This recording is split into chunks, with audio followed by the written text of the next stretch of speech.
Police are at the Morning Tree Park apartment complex after reports of a dead body in the area. Lying next to the dumpster is a body with multiple stab wounds so brutally beaten that it's nearly unrecognizable. You have a good face shot of the guy? Not a good face shot. Whoa, what do you say? That it's nearly unrecognizable. You have a good face shot of the guy? Not a good face shot. It's like that's why I was associated. Officers immediately suspected that one of the tenants in the complex was the killer, but they would be horribly wrong. There's like blood all over the ground by the dumpster, and that his head looked like a smashed watermelon. Beat the f out of him and then stabbed him in the butt. That's when he started getting him. He hit him a couple of times and then stomped him a couple of times. A violent, unpredictable teen killer was on the loose, and police needed to find him before he murders again. Step out of the apartment now. You are surrounded. Doors open. Police department! In the early morning of July 30th, 2023, Lakewood police received a call from the Morning Tree Park apartment complex. The caller reported finding something next to a dumpster, describing it as gruesome. Officers were quickly dispatched to investigate. So who was the one that saw him? Who called? You did, sir? Me. So what happened? What did you see? Like, how did this all... Okay, me and her. Okay. It's 2025. Everybody be on social media, or everybody be doing what they do, whatever they do. But why do y'all gotta okay, it's not a crime, but why do everybody be recording when it's a crime scene going on, or what? Like, why do y'all... Like, what's the point, bro? What's the point? Like, I'm not finna record. It was kind of like dumpster digging, right? And I see this red stuff, leaking out of the dumpster. So I went in there, and I see his body in there. While dumpster diving, Ted had come across blood leaking out from under the dumpster. When he looked inside, he found an elderly man lying lifeless, bloodied and beaten until his face was no longer recognizable. Officers now needed to identify both the victim and the person responsible. Fortunately, there was someone at the complex who could help them with the former. So... I see his blood.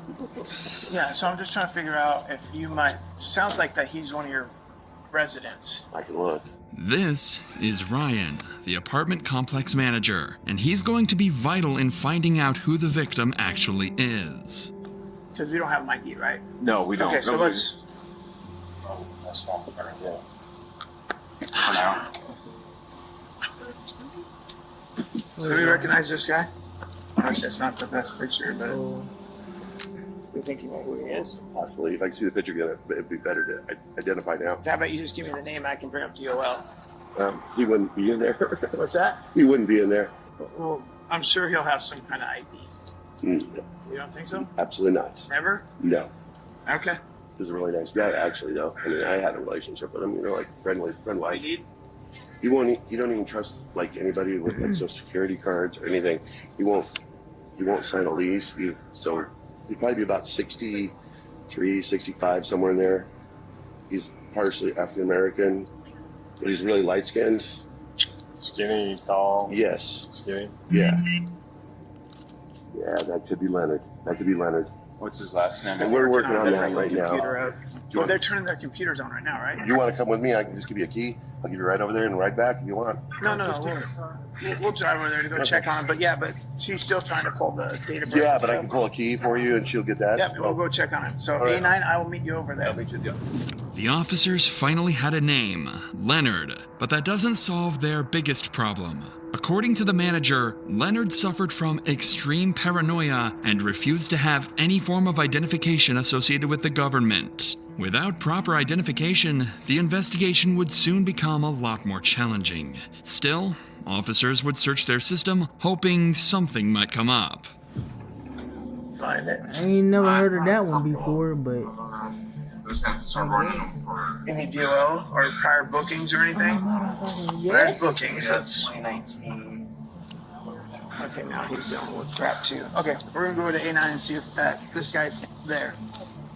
Okay, So Megan, no, do you mind talking to my partner? He's the one that's primary. Okay. We're gonna go check that apartment that you gave us, make sure there's no one in there. But if you want to sit down and hang out, Chicken on her motherfucking While head. officers continued searching the database for possible matches, others went to check the supposed victim's apartment. And with help from the manager, they quickly got the key.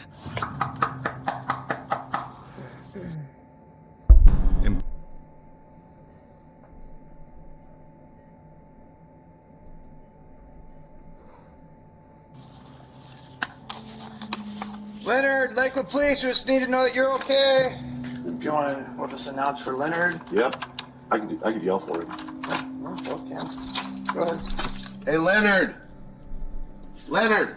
If you're in here, let us know. After a quick look around the apartment, Leonard was nowhere to be found. At the same time, officers had just matched the victim's face to Hold on, y'all. This is an important call.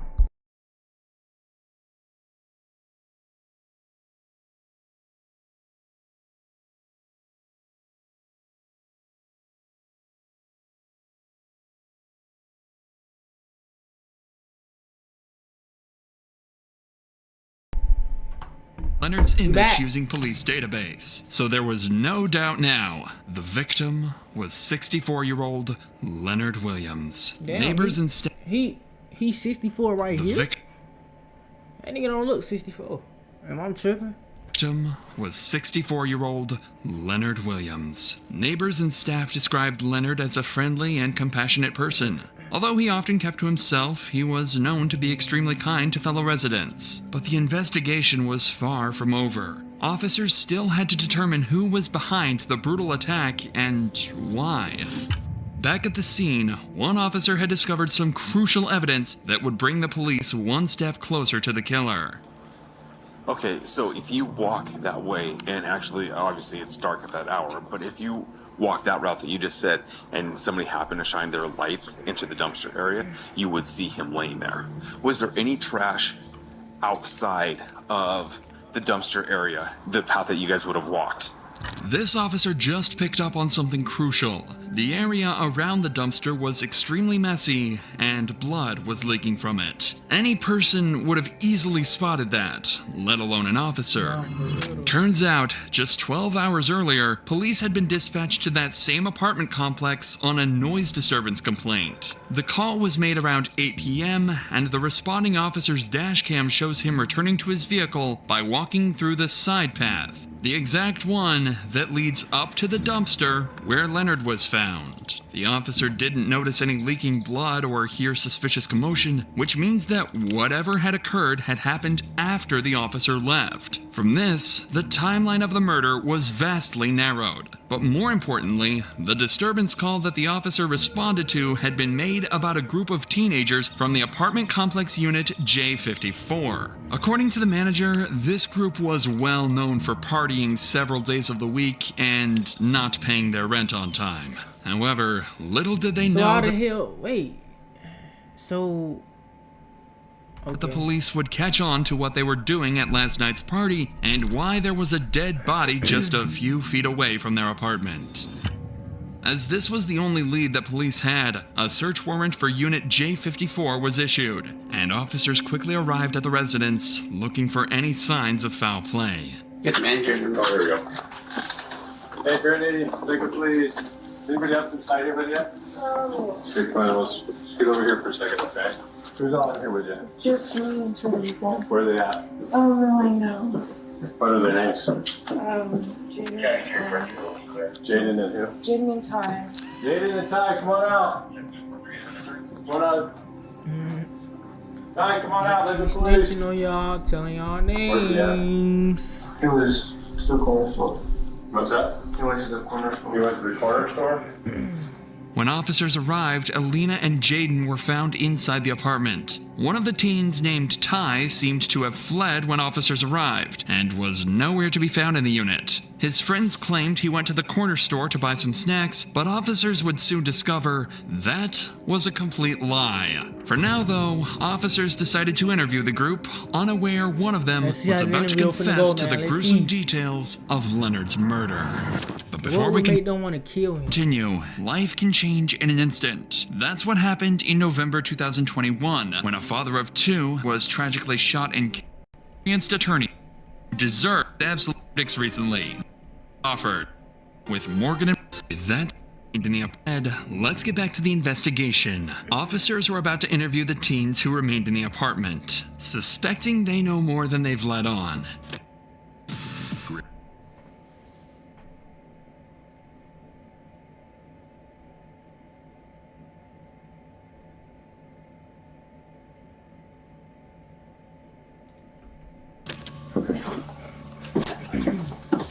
Not here? Yep. Do you know why we're here? Yeah. Well, you're not. So I'll make it clear to you. You're not in trouble right now, but you're a witness to something, and so we need to talk about that. Okay? I wasn't. I got video. You can say I was a witness, and I understand, but when I heard what he did, I did not walk down the stairs for a reason. What did you hear that he did? I heard that he beat up this dude for really no reason. He said that the homeless guy stepped to him, or the homeless guy asked for a cigarette or How well do you know him? Chubbs. Yeah. I've known him for like a month. So, did you know what happened here the other night? He know his homeboy did what he, or whoever he is to him, he know he did what he did. That's why he said what he said. Yeah, what happened? Tell me a little bit about it. Chubbs had a little incident. I can't. You gotta. Chubbs had a little incident. Damn, everybody sees what him. was Chubbs. Chubbs' incident? By the garbage can. Yeah. You don't know? Well, I know what happened already. Okay. Chubbs just would get mad, and people would say that you would do it, you wouldn't do it, and you just go on and do it. But So Chubbs definitely had an angry problem. yeah, when he's drunk, he would get very violent. Okay. He would be very unhappy. The next thing you know, Chubbs flies open the door, and he looks at me, and he's got this smile on his face.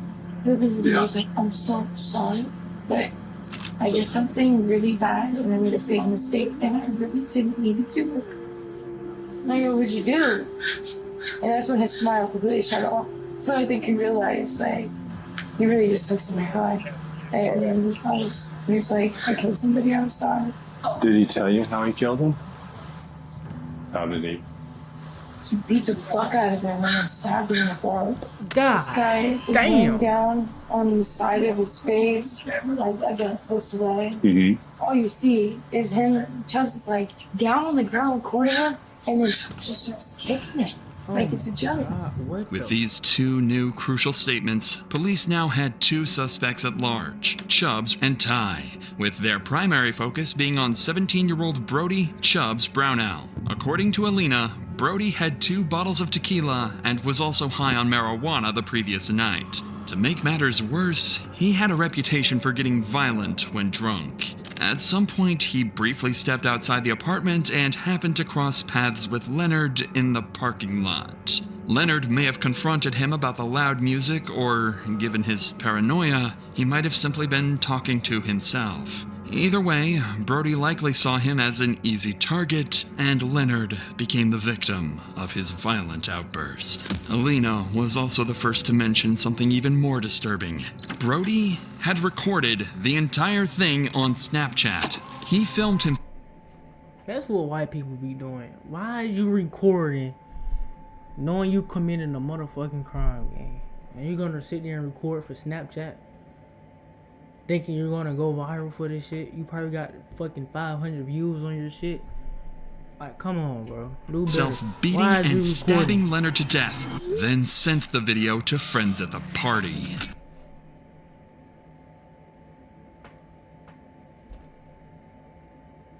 So you gonna record a video, post it on your story, send it to your friends, send it to whoever. Now, With Brody as their prime suspect, officers remained on high alert, going so far as to request air support and search for him. In the meantime, police were notified about a male who was running around the Morning Tree complex. He was identified to be Trey Crystal, or Ty, the one who fled from Alina's apartment when the officers had arrived with the search warrant. Shortly after confirming his identity, he agreed to speak with detectives. Detectives needed to determine whether Ty had played any role in the murder, and if he knew where Brody was hiding. Why are you hiding his face? Just tell me a story. Just take me from the beginning to the end. What happened that night? Yeah, he ended up really drunk, and then he was like trying to fight everyone at the party, but no one would fight him because either they would win and then he was like backing down or stuff like that. Okay. So he couldn't fight anyone there, and so he went outside all mad. And then like there was this homeless dude or whoever it was walking by, and then he was like, "Oh, keep stepping, keep walking." And then the homeless dude was like, "All right," and then he was like just walking away. And then Chubbs just started getting mad and then just like ran up on him and punched him. And then he just started stomping on him. After a minute or two, he went up inside and then he like grabbed the knife and everyone was trying to stop him, but like he was kind of scary with the knife because he was really drunk. According to Ty, So he did it all because he was drunk and he was trying to look cool, send it, put it on his Snapchat and shit. So he did all this for no reason. I'm thinking the nigga must probably did him some, or something would have happened. But so he just did all this because he's drunk. That nigga's a psych. Come on, bro. That shit he fled weird. the apartment out of fear. Although Ty's statement What is he aligned doing with here? those of other witnesses, police couldn't definitively rule him out due to his suspicious behavior. But for now, their priority was finding Brody. While the search was Find still that nigga ongoing, now. officers interviewed everyone who knew Brody to find out where he might have fled, including two of his best friends, Miguel Ventura and Dakota Johnson. I ended up going, basically there was a party posted up that was over at one of our female friends' Brit's house. And eventually Chubbs, I guess he Man, stormed I'm out. telling y'all though, bro, them small towns, like, where it's just a small ass town, bro, weird shit go on every day. I promise you, I'm not gonna lie. He got really upset. He was drinking 1800 at the time, like Texas tequila. There was someone standing by the garbage cans, and he got really angry at him because I think they were staring at him. He just got closer to him, and I think the dude yelled something at him, and then he just started swinging on him. I get down the stairs, and then that's when he started getting him. He hit him a couple of times, and then stomped him a couple of times, and by that point, like it was too much. Like it was just a lot. I grabbed him by his chest and everything. I tried to pull him. Was there anybody else that was hitting the guy? Was there anybody else kicking him, hitting him, punching, stomping him? And you had text messages with him shortly after. Can you kind of explain to me about those text messages? It was like the day after he had done it. Okay. He did coke and he beat the crap out of this guy and killed him and stabbed him in the neck. And then there was like blood all over the ground by the dumpster, and that his head looked like a smashed watermelon. Oh. He told me that he tried to put him in the trash can himself, but he couldn't do it. So that's why he stabbed him in the neck. While officers continued interviewing witnesses, Brody had just been located hiding in his family home 40 minutes away in the city of Yelm. A SWAT team quickly descended on the residence, ready to take Brody down if he made any wrong move. Shit, I would too. That nigga crazy. What the? Do you not know what this nigga has done? All right, hey, you three. Yep. If there's people milling around up front, we're gonna detain them right off the bat. So be ready to go hands as soon as they move up. They run or we're letting them run, right? Yeah. All right, we're capped. Bat team's rolling up. That's my boys, boy. That shit. Male in the stairwell. It Dominus scared is me. first Fuck entryway this right here on the nigga. right. Hey, move up. In front of your house? Oh my god. Move up. I want to be able to see that door. Hey, let's bring it back here. No sense in standing out there. No sense in standing out there. There we go. All right, I got hands on her. Okay. You got cuffs? Yep. Okay. All right. All right, step this way. Just keep your hands up. I want you to set your phone and your drink on that little concrete barrier right there. You need a set? Got it. Now I want you to step out to me. Come on. That was Brody, Hands on your head, whatever look that around, nigga face the name is. building. Okay. We're good for right Walking now. down. We're just detaining one more. Oh, hey, come down. Set it down right there. Now put your hands on top of your head and step over to me. I appreciate your cooperation. I don't know what's going on. So I'm like, what the hell? Brian and Jeff, the first two to come out, were Brody's friends, staying in the apartment with him. Oh no, they crazy too. If them his friends, they crazy too. I promise to God, they crazy too. The two claimed they didn't have any knowledge of what was going on or why Brody was being arrested. The next one. Let's be honest here. If you living with somebody that just committed a murder, you don't think he ain't tell them? If he sent it to his Snapchat friend, to his friends on Snapchat and posted on his story, you don't think he gonna tell the friends that's living with him? Come on, bro. Even a third grader could have told y'all that. What the hell? To come out was their primary target, Brody himself. What you mean, like? Remember, I took a steady cab. That was the biggest lie somebody could ever tell. You guys can even hang here. We're just gonna send an entry team up. Just want eyes on them. Okay. Hey, Jay, just for your knowledge, cell phone and Sprite belonged to white t-shirt. Cell phone and what he was holding, black t-shirt. Okay. All right. Good? Kevin, what we got? Ryan, Casas, Mike, and I are gonna move up. You guys hold the windows. Hey, that's primary on Yep. there. Primary right there. All right, black shirt. Start walking this way. Start walking this way. Keep walking, keep walking, keep walking. Come here. Walk to me. Face the building. Put your hands on your head. All right, primary's in custody. Brody was finally escorted from the house and delivered into the hands of justice. He was charged with assault and homicide in the first degree. He had originally pled not guilty, receiving a bail of $1.5 million. Neither Ty nor anyone else at the party was charged, as the Snapchat video clearly shows that Brody acted alone, consistent with witness statements. Although the exact motive for the murder remains unclear, Brody's extreme intoxication and well-documented issues with aggression led to the tragic death of a kind and gentle person. Following his initial hearing, Brody returned to court and changed his plea to guilty. He received the maximum sentence of 25 years in prison.